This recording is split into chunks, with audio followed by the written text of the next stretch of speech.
ગયાનાના રાષ્ટ્રપતિએ ભારત ગયાના મજબૂત સંબંધોને હાઇલાઇટ કર્યા. તાજેતરના એક કાર્યક્રમ દરમિયાન ગયાનાના રાષ્ટ્રપતિ ઇરફાન અલીએ ભારત અને ગયાના વચ્ચેના ઊંડા અને બહુમુખી સંબંધોને ભારપૂર્વક રજૂ કર્યા. તેમણે જણાવ્યું કે બંને દેશો વચ્ચેનો સંબંધ માત્ર વ્યવસાયથી આગળ છે અને મજબૂત લોકોથી લોકો જોડાણમાં મૂળભૂત છે.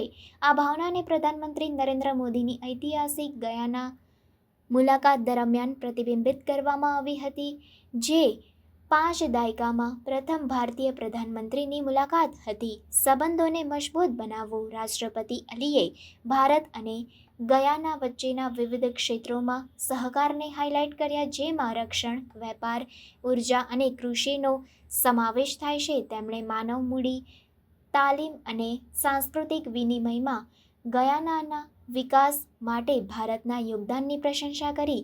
સાંસ્કૃતિક જોડાણો. આ મુલાકાતે બંને દેશો વચ્ચેના સાંસ્કૃતિક સંબંધોને પણ ઉજાગર કર્યા.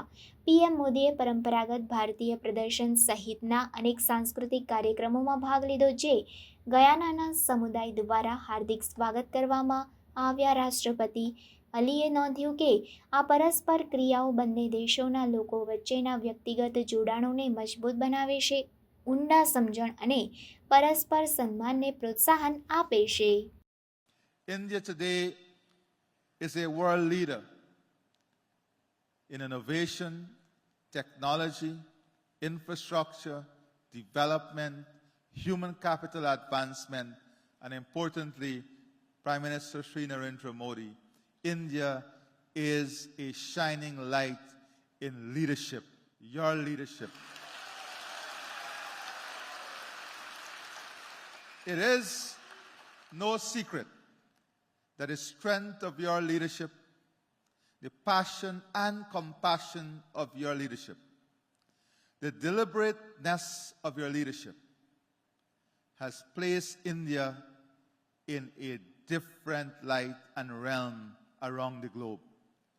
You have brought incredible respect, but more importantly, you have brought a level of dignity and pride to India that is unmatched, and we congratulate you on that.